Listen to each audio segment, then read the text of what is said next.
नमो अरिहंताणं नमो सिद्धाणं नमो आयरिज्ञाणं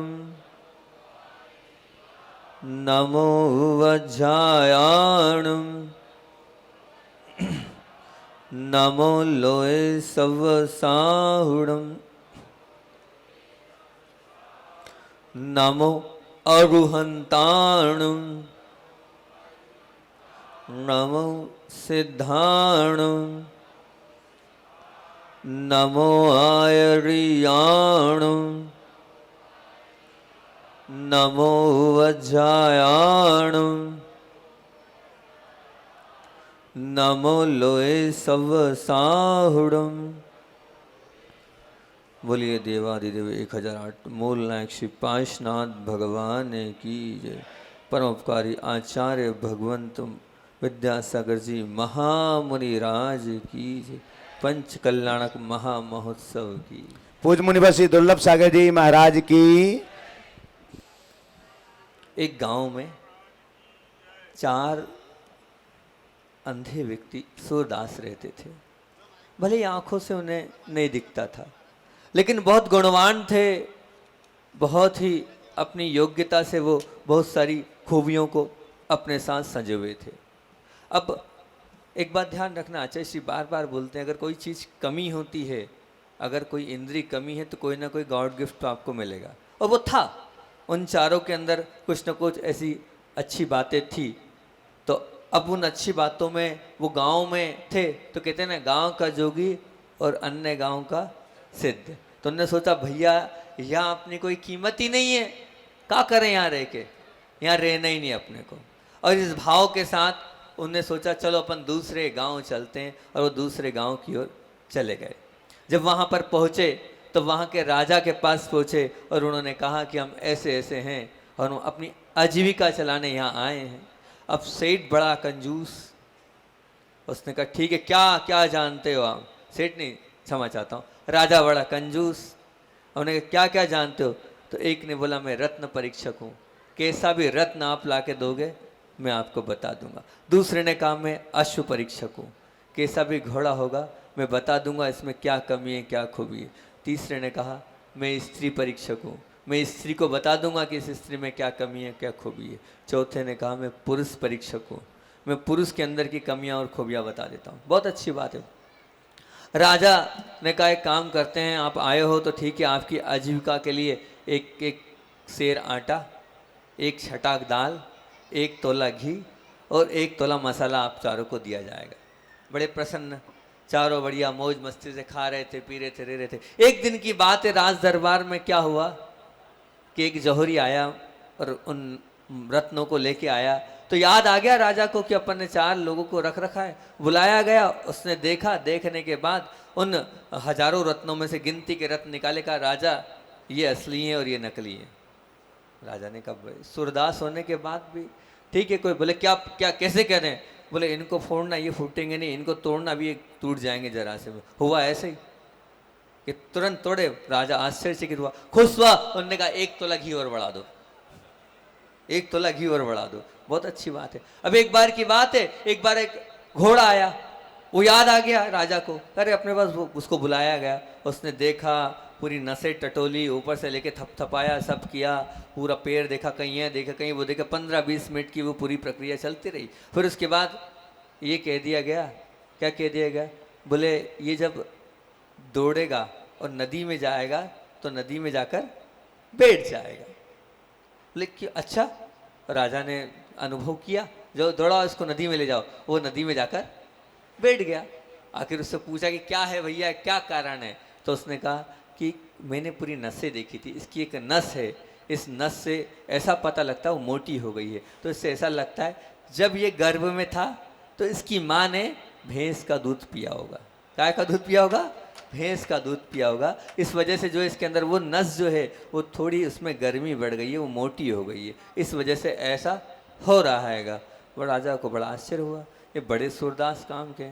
उसने सोचा, क्यों ना मैं अपनी पत्नी का परीक्षण कराऊं कि मेरी पत्नी क्या स्थिति में है, क्या उसके अंदर संस्कार हैं। तो उसने अपने राजमहल खबर भेज दी, एक सूरदास जी आ रहे हैं, उनकी अच्छे से खातिरदारी करना। अब रानी बड़ी सज धज के तैयार होकर बैठी थी और पता जैसे ही चला कि आ रहे हैं, वो थम थमाती हुई और खखारती हुई और पूरा श्रृंगार के साथ सूरदास जी के पास पहुंची। रानी से उसने भेंट आदि स्वीकार करी, बात आदि करी और उसके बाद राजमहल आए। तो राजा ने पूछा, क्यों हमारी महारानी कैसी है? तो बोले, राजन अगर गलती नहीं हो आप क्षमा करें तो बोल दूं। नहीं नहीं, निर्विकल्प होकर बोलो, कोई दिक्कत नहीं। बोले, ऐसे है कि वो जो आपकी रानी है कोई ओछे घर की है, या तो उसकी माता छत्राणी नहीं है या तो उसका पिता परपुरुष है, कुछ ना कुछ तो गड़बड़ है महाराज, पर क्षमा करना आप। वो बड़े परेशान, राजा खिन्न हो गया। खिन्न होने के बाद रानी के पास पहुंचा और पहुंचते ही उन्होंने कहा, देखो छुपाना मत, सत्य बोलना, उसमें तुम्हारा कोई दोष नहीं है, पर सच बताना कि तुम्हारा परिचय क्या है। तो रानी चरणों में गिर पड़ी राजा के और कहने लगी कि हे राजन, मैं तो एक बांदी की कुक्षी से जन्मी हूँ, मैं छत्री नहीं हूँ। बोले, फिर ऐसा क्यों? बोले, जिससे आपकी शादी होनी थी उसी रात में वो राजकुमारी जो है वो मरण को प्राप्त हो गई, इसलिए मुझे वहाँ पर रख दिया गया। मेरी सुंदरता को देखते हुए कि सबसे सुंदर यही है, इस सुंदरता को देखते हुए मुझे वहाँ पर रख दिया गया और आपसे विवाह हो गया, मुझे क्षमा करना। तो बड़ा राजा को बड़ा आश्चर्य हुआ और वो सोचते सोचते गया, जब ये सूरदास लोग तो सब जान लेते हैं ये। उसने सोचा और फिर उसके बाद बुलाया और बुलाने के बाद उससे भी कहा, तुम्हारा भी घी बढ़ा देते हैं। तो फिर उसके बाद अब जो था राजा जो थे उनने सोचा, अरे भैया एक बात तो बताओ, तुमने सबकी कर ली, स्त्री की कर ली, घोड़े की कर ली, पुरुष का परीक्षण भी कर लिया होगा, मेरा परीक्षण करो ना, मेरे अंदर क्या संस्कार है।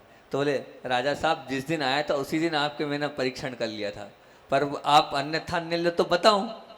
बोले, नहीं नहीं, बोलो बोलो बोलो, नहीं पहले आप बोलो, आप नाराज तो नहीं हो गए? बोले, नहीं नहीं नहीं। बोले, महाराज आप क्षत्रिय जनित आपके अंदर संस्कार कम हो नहीं, संस्कार नहीं है, आपके अंदर वेश्य है, मतलब जो सेठ होते हैं ना उनके जैसे आपके अंदर संस्कार है। तो बड़ा राजा को विचार हुआ कि क्या है ये, कैसे है ये, मतलब राजा खिन्न होने लगा कि क्या ऐसा हो सकता है क्या कि मेरे अंदर इस प्रकार के विचार, इस प्रकार का आचार हो। बड़ा मतलब विकल्प हुआ उसको कि मैं किसी ऐसी महिला से उत्पन्न हुआ हूँ। अब वो गया अपनी माँ के पास और माँ से उसने पूछा कि माँ आप सत्य बताना, जो भी है वो सत्य बताना। मन में तो विचार चल रहा था कि कोई भरोसा नहीं है, सर्प का भरोसा नहीं है, सिंह का भरोसा नहीं है, स्त्री का भरोसा नहीं है, जुआरी का भरोसा नहीं, चोर का भरोसा नहीं है, तो कोई भरोसा नहीं है माँ के अंदर कुछ ऐसा होगा। वो गया वहाँ, अब सुनना बहुत ध्यान से इस चीज़ को, पहुँचा और उसने निवेदन किया अपनी माँ से कि माँ एक बात बताओ, मेरे अंदर क्षत्रिय जनित संस्कार नहीं है, ऐसा क्यों है? तो माँ बड़े उससे बोलती है, बोले, बेटा अब तूने पूछा ही है तो मैं तुझे सत्य सत्य बताती हूँ कि एक बार की बात है, छत पर मैं बैठी थी, छत पर मैं बैठी थी और छत पर ही जो है एक पास में कल्याण मल करके एक सेठ जी हैं, वो बहुत अच्छे से गा रहे थे। उनके गान से मैं इतनी मंत्र मुग्ध हो गई कि बस उनकी निगाह और मेरी निगाह मिली और उनकी निगाह और मेरी निगाह मिलने के बाद हम दोनों के मन में एक पाप आ गया और पाप आने के बाद उसी रात में तुम अपने पिता के माध्यम से गर्भ में आए थे और वही थोड़ा सा भाव था उन सेठ के प्रति, उस भाव के कारण हो सकता है तुम्हारे ये जो अंदर संस्कार पड़े हैं, ये संस्कार कैसे पड़ गए? वो सेठ के पड़ गए, बाकी मेरा चारित्र निर्मल है। बेटा मैं तुझे सत्य कह रही हूँ, सोच लो, विचार कर लो। वो सोचने लगा कि माता के आचार विचार इतनी सी बात से उस पर संस्कार बच्चे पर पड़ सकते हैं। ये है, माता बहनों को ध्यान देना चाहिए। अगर आप चाहते हैं कि हमारा बच्चा रणसूर बने, तपसूर बने, दानसूर बने, तो उस समय किस प्रकार के संस्कारों को उन्हें करना चाहिए, बहुत महत्वपूर्ण बात है ये। संस्कारों का भारतीय जीवन में बड़ा महत्व है। संस्कार का संबंध संस्कृति से भी है। संस्कार शब्द कई अर्थ दिए संस्कार शब्द के, शुद्धि, परिष्कार, सुधार, मन की रुचि, आचार विचार, ये सब परिष्कृत तथा उन्नत करने का कार्य किया जाता है। किससे? संस्कार से। जो स्वभाव का शोधन है वो संस्कार से किया जाता है। पूर्व जन्म की वासना का समाप्त करना भी संस्कार से होता है। मतलब पूर्व जन्म की जो मर्यादा है, शिक्षा है, सभ्यता है, सब संस्कार से होती है। और कोश ग्रंथों में इसका अर्थ शुद्ध किया हुआ है। संस्कार मतलब शुद्ध, परिमार्जन, सुधारना, अच्छा करना, संवारना, ये सब संस्कार हैं और ये संस्कार देना हर गर्भवती माँ का कर्तव्य है। संस्कारों का प्रारंभ अभ्यास से होता है, आदत से होता। आदत एक अलग वस्तु है, लेकिन क्या उसको आपको करने के लिए प्रयास करना, संस्कार डलना नहीं है। संस्कारों का शोधन करने के लिए आपको प्रयास करना पड़ेगा, क्योंकि वो जो संस्कार है वो पूर्व के जन्म के संस्कार भी आपके साथ चले आते हैं और मरण तक चलेंगे। अगर संस्कारों का उद्देश्य आपके जीवन में आ गया तो आपका वो जो बालक है वो बहुत अच्छा बनता चले जाए, क्योंकि संस्कारों में सबसे पहले तो चित्त की शुद्धि चाहिए, और चित्त अगर मलिन होगा तो आप संस्कार दे ही नहीं पाएंगे। उच्च आदर्श आपको चाहिए, अच्छा बालक चाहिए, तो ये बात ध्यान रखना, पल प्रतिपल आत्मनिरीक्षण करना हो सके। हम पल प्रतिपल नहीं कर सकते हैं तो कम से कम प्रतिदिन अपना आत्मनिरीक्षण करें। अगर हम अपने दोषों को देखते जाएंगे, उनका निवारण करते चले जाएंगे, तो निश्चित तौर से एक सत संतान की प्राप्ति होगी। बिल्कुल मान के चलना, सत संतान की अगर आप प्राप्ति करना चाहते हैं तो अपने आप को आपको निरीक्षण करता रहना चाहिए कि मेरे भाव कहाँ जा रहे हैं, किस ओर मेरा भटकाव जा रहा है। तो मैं आपसे, क्योंकि आज भी है और कल भी है, तो 7 बातें आपके सामने संस्कार पे करना चाह रहा हूँ। वे माँ बहनें बहुत ध्यान से इन तीनों चारों प्रवचनों को सुने। आज दोपहर को भी मौका मिलेगा और कल भी जन्म कल्याण के, तो मैं चाहूँगा ये संस्कार वाली बात आपके अंदर में दे दूँ। 7 प्रकार के संस्कारों की बात आपके सामने रखना हूँ। 7 संस्कारों को आप याद रखना माँ बहनें विशेष तौर से। क्या पहली बात गर्भ संस्कार, ध्यान से सुनते जाना। पहली बात गर्भ संस्कार, दूसरी बात गृह संस्कार, तीसरी बात सहन संस्कार, चौथी बात श्रम संस्कार, पांचवी बात संघर्ष संस्कार, छठी बात स्कूल संस्कार, सातवीं बात धर्म संस्कार। एक एक पे अपन चर्चा करते चलेंगे, एक एक पे बात अपन करते चलेंगे। तो गर्भ संस्कार क्या है? गर्भावस्था के पूर्व में जो संस्कार दिए जाते हैं उसको गर्भ संस्कार दिए जाते हैं। उसके बाद जो चीज़ें गर्भ संस्कार होते हैं। एक बात आपको बताऊं, मैं एक बहुत बड़े डॉक्टर मेरे पास आए थे, उनने मुझसे जो वेदना बोली वो बोली, बोले महाराज जी आप लोग साधु हो, साधुओं को सबके बीच में एक बात बोलनी चाहिए, जिस दिन गर्भ में बच्चा आ जाए उस दिन से लेकर जब तक बच्चा गर्भ से बाहर नहीं आता है तब तक के लिए विषय सेवन का त्याग होना चाहिए, ब्रह्मचर्य का नियम होना चाहिए। अगर मान लो नहीं त्याग होता है उस बच्चे पे बहुत ज़्यादा दुष्प्रभाव पड़ता है। आज जो बच्चों के अंदर बहुत सारी कमियां हो रही है, मंद बुद्धि हो रहे हैं, जो मंद बुद्धि के साथ साथ अपंग हो रहे हैं, अनेक प्रकार की व्याधियां हो रही है। उन व्याधियों का कारण ये है कि आज समझ नहीं रहे हैं, और वो जो नहीं समझी के कारण जो है हम विषय सेवन करते हैं गर्भ में आने के पश्चात भी। तो जिन लगता है हमारे हम गर्भ में बच्चा है तो उसके बाद कायोत्सर पूर्वक ब्रह्मचर्य व्रत ले लेना चाहिए, नहीं तो आपकी आने वाली संतान का उस पर बहुत दुष्प्रभाव पड़ेगा। ये एक बहुत बड़े डॉक्टर ने अपनी रिसर्च रिपोर्ट से आपके सामने में वो बात रख रहा हूँ, करना चाहिए। अगर आप नहीं कर रहे हैं तो ये मान के चलना आप उस बच्चे के लिए घातक सिद्ध कर रहे हैं, ये एक और संस्कार घातक होगा आपके लिए। तो उन सब संस्कार घातकों को आपको समझना चाहिए, हमें क्या करना चाहिए, किस प्रकार से करना चाहिए। जब हम वो बच्चा जिसको हम अपने कुल रतन बनाना चाहते हैं, तो कुल रतन जब बनेगा जब हमारे अंदर वैसे विचार आचार होंगे तब तो हो पाएगा, नहीं तो नहीं हो पाएगा। एक इस पे पहले गर्भ संस्कार पर एक पर्चा मेरे पास मंडी मामोरा में आया था, और वो पर्चा मुझे बताया गया था कि इस गर्भ संस्कार के पर्चे को महाराज जी सब लोगों के विषय में बीच में रखना चाहिए, सब लोगों के बीच में रखना चाहिए। और ये गर्भ संस्कार विधि कोई कहीं इधर उधर से नहीं है, ये गर्भ संस्कार विधि हमारे आगम ग्रंथ में आदि पुराण से उठाकर दी गई है। ये गर्भ संस्कार की विधि आप लोगों के सामने में रख रहा हूँ, उसके बाद ये पूरे बातें आपके सामने रखूँगा। गर्भ संस्कार विधि क्या है? तो इसमें गर्भ संस्कार विधि अगर ध्यान से सुनना, गर्भ संस्कार विधि में कुछ चीज़ें आवश्यक पड़ेगी। वो पहले जल, गंधोदक, चंदन, पुष्प, मोली, लौंग और कमर के बांधने वाला एक काला धागा, इतनी चीज़ें लगेगी। ध्यान से सुनते चलना। एक आपको चौकी लगेगी, और चौकी के पहले आपको चौक पूरना है, और वो चौकी आपको नीचे रखना है पूर्व या उत्तर मुख में। जो गर्भवती महिला है या गर्भ धारण करने की इच्छुक महिला है उसको बिठाना है, और फिर सबसे पहले आपको अमृत स्नान करना है। अमृत स्नान तो आपको आता ही है, वही जो आप करते हैं, ओम रीम अमृत अमृत अमृत अमृत स्वाय स्वाय जो करते हैं ना अपन, वो करना है। उसके बाद क्या करना है? रक्षा सूत्र एक लौंग दाहिने हाथ में बांधना है। उसका जो मंत्र है वो ये ओम नमो हरते सर्व रक्ष रक्ष हूं फट स्वा। फिर उसके बाद तिलक मंत्र करना है, ओम ह्रीम श्रीम क्लीम एम अनाहत परम भवतु, ये पढ़ना है। फिर मस्तक पर मंत्र बोलकर, उसके भी मंत्र हैं, और मैं आपको पूरा कागज आप कहोगे तो आपको व्हाट्सएप कर दूंगा, आप उस कागज को ले लेना, उसमें पूरी विधिवत लिखी हुई है। फिर उसके बाद आपको ये पूरा मंत्र बोल के मस्तक पर पुष्प क्षेपण करना है। फिर उसके बाद शुद्धि मंत्र बोलना है, और शुद्धि मंत्र जो है वो आप सुन लो।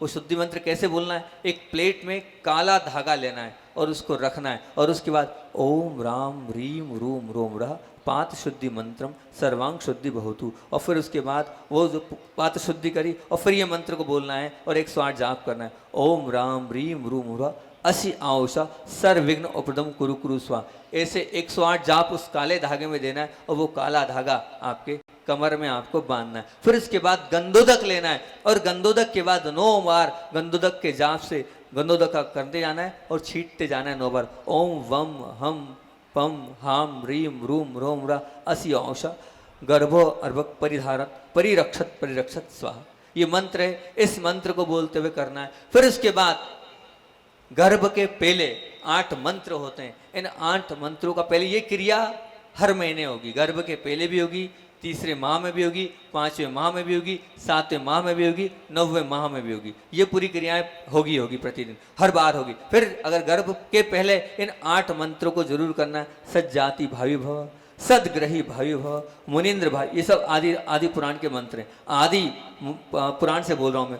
मुनिंद्र भावी भव, सुरेंद्र भावी भव, परम राज्य भावी भव, अरहंत भावी भव, परम निर्वाण भावी भव, ये 8 मंत्र हैं, पहले करना है। फिर उसके बाद तीसरे माह के अलग मंत्र हैं, फिर उसके बाद 5वें माह के अलग मंत्र हैं, फिर उसके बाद पूरे मंत्र हैं आपके सामने, हम सब रख देंगे। ये 7वें माह के फिर और मंत्र हैं, फिर उसके बाद जो 9वें माह में गोद संस्कार हैं उनके 10 मंत्र हैं, उन 10 मंत्र को आपको भी करना। सज्जाति कल्याण भावी भव, सदग्रही कल्याण भावी भव, विवाह कल्याणी भावी भव, सुरेंद्र कल्याणी भावी भव, मंत्राभिषेक कल्याणी भव, इस प्रकार से 10 मंत्र हैं। और फिर उसके बाद आपको गोद भरनी है। गोद में दूध मतलब द्रव्य जो डालते हैं ना अपन, मेवा आदि ये भर कर द्रव्य, वो फिर वो जो द्रव्य वो मंदिर में चढ़ानी है। और फिर उसके बाद वहाँ पर आपको भगवान के सामने क्या क्या नियम लेने हैं। तो सबसे पहले 5वें महीने तक भक्तामर जी का 20वां श्लोक, कौन सा श्लोक, भक्तामर जी का 20वां श्लोक प्रतिदिन 9 बार पढ़ के अर्घ्य चढ़ाना है। फिर उसके बाद 6वें महीने में 34वां श्लोक प्रतिदिन 9 बार पढ़ के पढ़ना है। और प्रतिदिन सुबह सुबह उठते ही सबसे पहले मंगल की माला पढ़ना है, काहे की मंगल की माला पढ़ना है। फिर उसके बाद शाम को क्षमा की जाप करना है, काहे करना है, क्षमा की जाप करना है। और सभी गृहस्थ बहने ये तो करना ही है।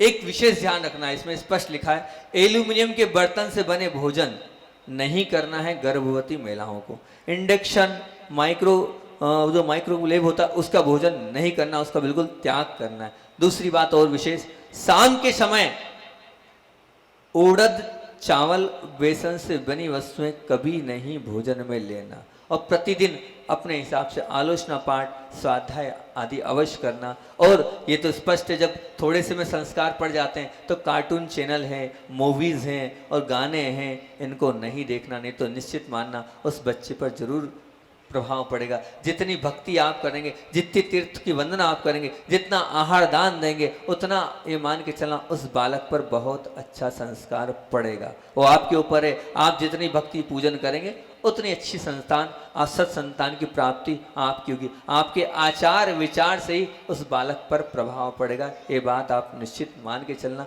फिर उसके बाद एक बही योनि संस्कार होता है, मतलब जो घर से हम बाहर निकालते हैं, तब उसके भी मंत्र हैं पूरे, उन मंत्रों का भी ये पूरा यहाँ पर लेखा जोखा है कि इन मंत्रों के बाद ही बालक को घर से बाहर करना चाहिए। अन्नप्राशन के भी पूरे मंत्र हैं। अन्न मतलब जो पहली बार आप कराओगे तो चांदी के बर्तन में ये मंत्र है, द्रव्य भागी भव, विजयामृत भागी भव, अक्षिण स्वामी भागी भव, इन मंत्रों का जाप कराते हुए पूरा उसमें करना है। इनकी तिथि और दिन भी फिक्स है कि इन तिथि पर और इन दिनों पर आपको करना चाहिए कि सोमवार, तीसरे माह में सोमवार, बुधवार, गुरुवार, शुक्रवार, सोमवार है। तिथियां भी उनकी अलग अलग है। 5वें माह की भी अलग है, 7वें माह की भी अलग है, 9वें माह की भी अलग है। किसी को अगर ये कागज़ चाहिए तो ये कागज़ मैं दे सकता हूँ, पूरा व्यवस्थित इसमें शुरू से लेकर आगे तक का पूरा वर्णन है। तो यहाँ पे कागज़ रखें ताकि आपके आने वाली जो संतान है वो सत्संतान हो। अगर आप सत्संतान की प्राप्ति चाहते हो तो ये करें। 2-3 चीज़ों का तो विशेष ध्यान रखें कि प्रतिदिन स्वाध्याय अवश्य करें, क्योंकि स्वाध्याय करने से आचार विचार में परिवर्तन आएगा।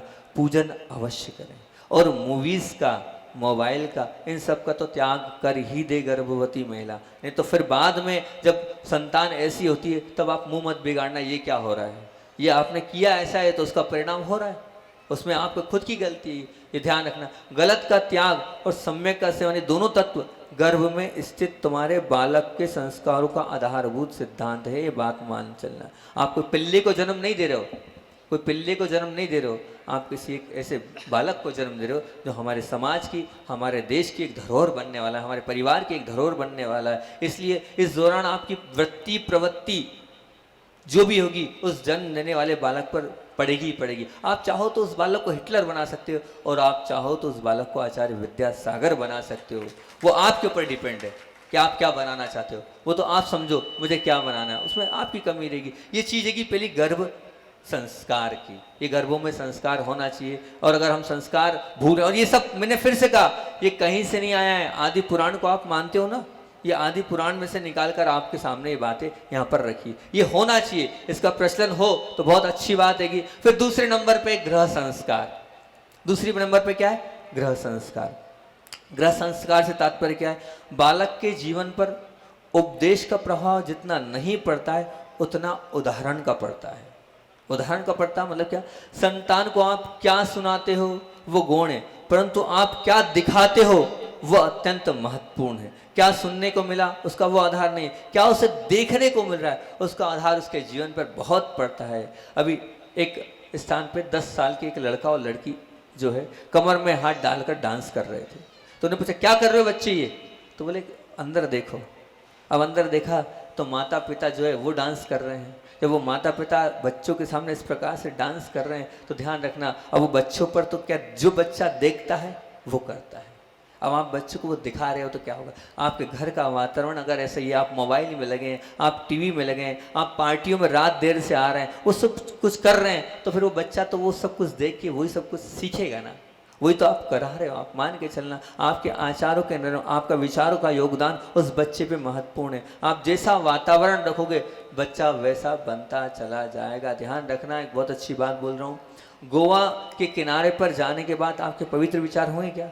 अब गोवा हिल स्टेशन पे आप गए, वहाँ पवित्र विचार होंगे क्या? नहीं होंगे। अगर आप शिखर जी गए हो तो आपके गलत विचार नहीं होंगे।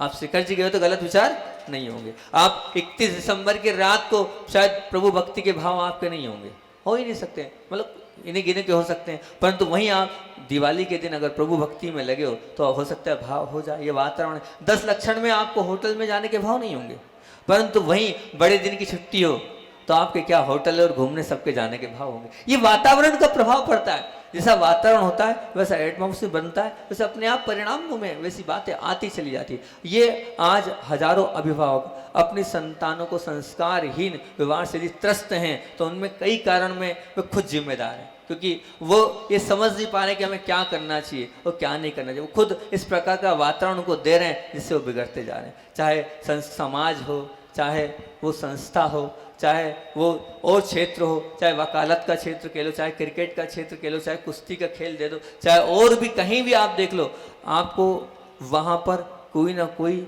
एक संविधान बनाना पड़ेगा। जब तक आप एक संविधान नहीं बनाओगे तब तक वो संविधान अगर उसका पालन नहीं होगा तो पालन नहीं हो सकता। आपके घर का संविधान होना चाहिए। मैं बार बार बोलता हूँ हमारे घर में इतना तो संविधान रखो, 2 चीज़ों का, सिर्फ 2 चीज़ों का संविधान रखो आप, तो संस्कारित परिवार हो जाएगा, ज़्यादा कुछ नहीं। बोले क्या महाराज जी?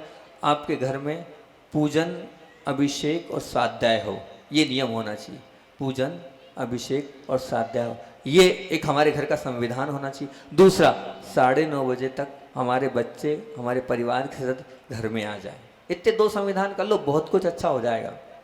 ज़्यादा कुछ नहीं करना है, इतना ही करना है आपको। 2 बातें क्या करनी है कि हमारे घर में पूजन अभिषेक और स्वाध्याय का ये संविधान होगा, आपको घर में रहना है तो ये करना पड़ेगा। और दूसरा संविधान क्या, 9:30 जो भी आपके घर में अनुकूलता बनती हो, ज़्यादा लेट नहीं, इसके पहले पहले घर के सभी सदस्यों को आना अनिवार्य। इतना संविधान आप कर लो, ये मान के चलना आपका घर जो है वो अच्छा बनता चले जाएगा। लेकिन अब हमारी खुद की कमी है, हम खुद ही लेट आते हैं तो बच्चों से क्या कहें कि बच्चे जल्दी आएँ। जब आप खुद ही गलत कर रहे हो तो अधिकार नहीं है आपको बच्चों के लिए करने के लिए जो वो आपकी बात माने। बाल अवस्था को सम्यक युक्त रखना उतनी बड़ी चुनौती नहीं है जितनी बड़ी चुनौती बाल अवस्था में गलती से मुक्त रखना।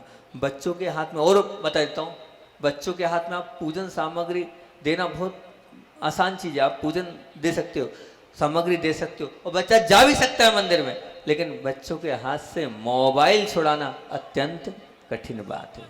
पूजन की सामग्री दे भी दोगे, चला भी जाएगा, लेकिन बच्चों के हाथ से आप मोबाइल छुड़ा के बताओ तो मैं मानूंगा आपने बहुत बड़ा काम किया।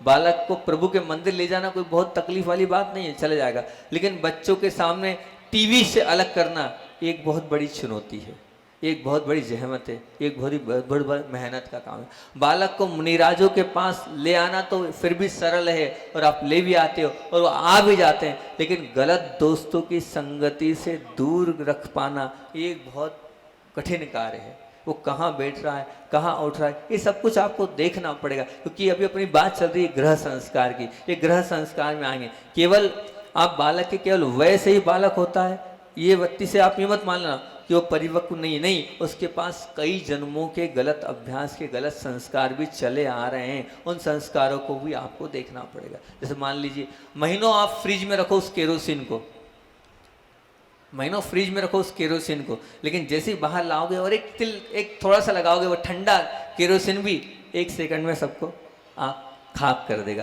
तो ये यही होता है, वो भले ही बच्चा कितना ही हो, लेकिन थोड़ी सी बात होगी और थोड़े से में वो पूरा सब कुछ समाप्त होने में देर नहीं लगेगी। माता पिता तो वो चीज़ है कि वो सब कुछ कर सकते हैं। सब कुछ से तात्पर्य है कि वो माता पिता पत्थर कहो चाहे कागज का हो चाहे मिट्टी का हो, सब कुछ कर सकते हैं। अर्थात पत्थर को वो चाहे तो शिल्पी बनकर एक अच्छा रूप भी दे सकते हैं, अन्यथा वो पत्थर किसी काम का नहीं है। उस कागज में एक अच्छी चित्रकारी भी कर सकते हैं, वो माता पिता के ऊपर आधारित है, उन्हें तो कागज रद्दी में भी चला जा सकता है। उस मिट्टी को वो अच्छा खिलौना भी बना सकते हैं, उस मिट्टी को कीचड़ भी बना सकते हैं। इसमें सब कुछ श्रेय माता पिता परिवार वातावरण का जाता है, वहाँ के माहौल का जाता है।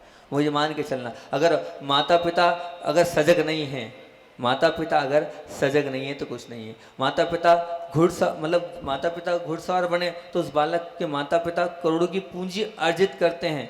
मतलब जैसे मान लीजिए माता पिता हैं, अब उसको वो जो घोड़ा है, उस घोड़े को देखकर उस बालक से वो जो घोड़े को देखकर उसकी चाल को देखकर हम बता देते हैं कि ये किस प्रकार का है। तो ऐसे ही वो जो उसकी चाल चलन है उससे आप उस पर दाव लगाते हो घोड़े पर, ऐसे ही आप अपने बच्चे के चाल चलन को देखकर ही आप दाव लगा पाओगे। आप फिर कह रहा हूँ आपसे, आप किसको जन्म दे रहे हो? आप किसी, अभी बोला था वो शब्द फिर बोल रहा हूँ, कोई किसी चिड़िया के बच्चे को जन्म नहीं दे रहे हो, किसी गाय के बच्चे को जन्म नहीं दे रहे हो, किसी कुत्ते के बच्चे को जन्म दे रहे हो। आप तो क्या दे रहे हो? सत्संतान की प्राप्ति आपको हो। ये अगर आपकी भावना है तो आप ये मान के चलना कि आपको बहुत सजग होना पड़ेगा, बहुत अच्छे होना पड़ेगा। एक बात इस पर ध्यान रखना कि वैसे ये जो पुरुष और स्त्री, पुरुष ने तो बहुत कुछ बनाया है, पुरुष ने तो ये इतना सुंदर मंदिर भी बनाया है, गौशालाएं भी बनाई है, और बहुत एडवांस टेक्नोलॉजी में सब कुछ बना दिया इस पुरुष ने।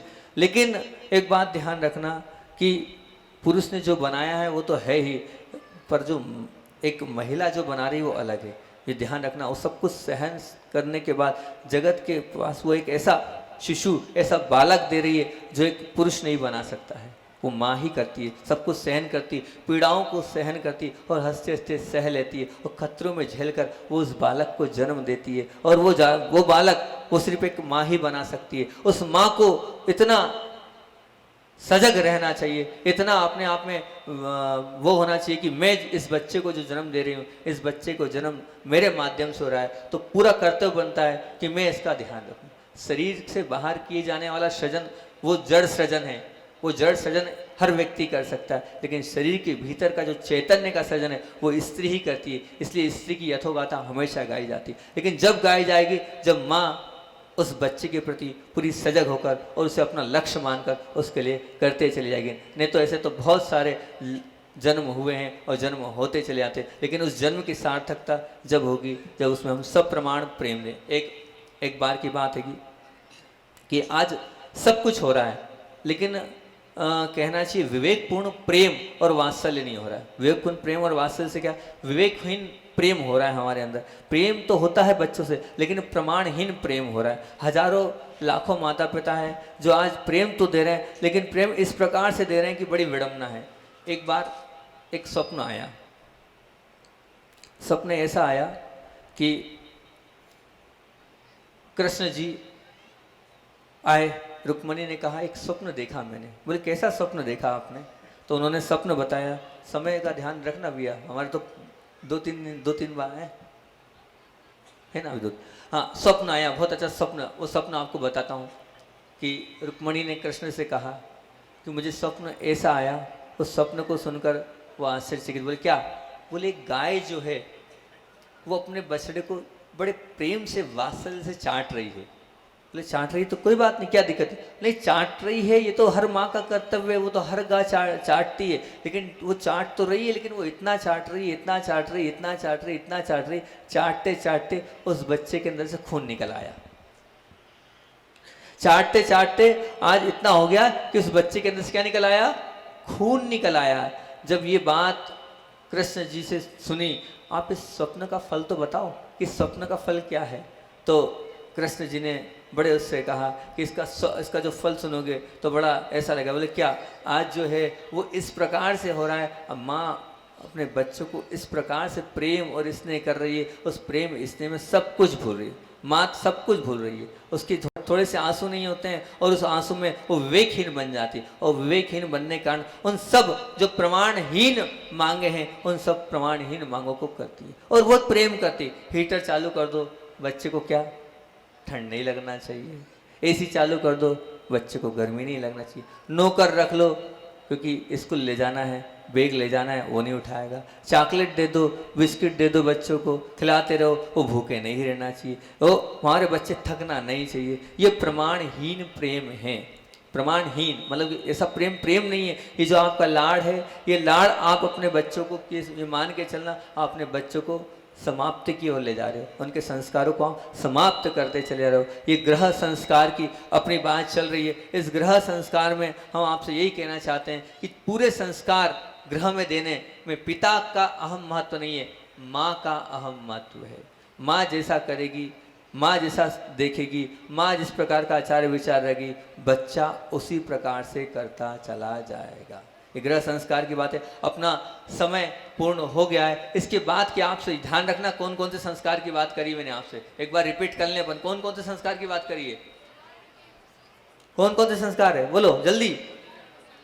पहला था गर्भ संस्कार, दूसरा है ग्रह संस्कार, तीसरा है सहन संस्कार, चौथा है सर्व संस्कार, पांचवा है संघर्ष संस्कार, छठवा है स्कूल संस्कार और सातवां है धर्म संस्कार। 7 संस्कार में अभी ग्रह संस्कार की बात चल रही, बाकी के संस्कारों की बात कल और परसों में अपन करेंगे। तय रखते हैं, समय अपना हो गया।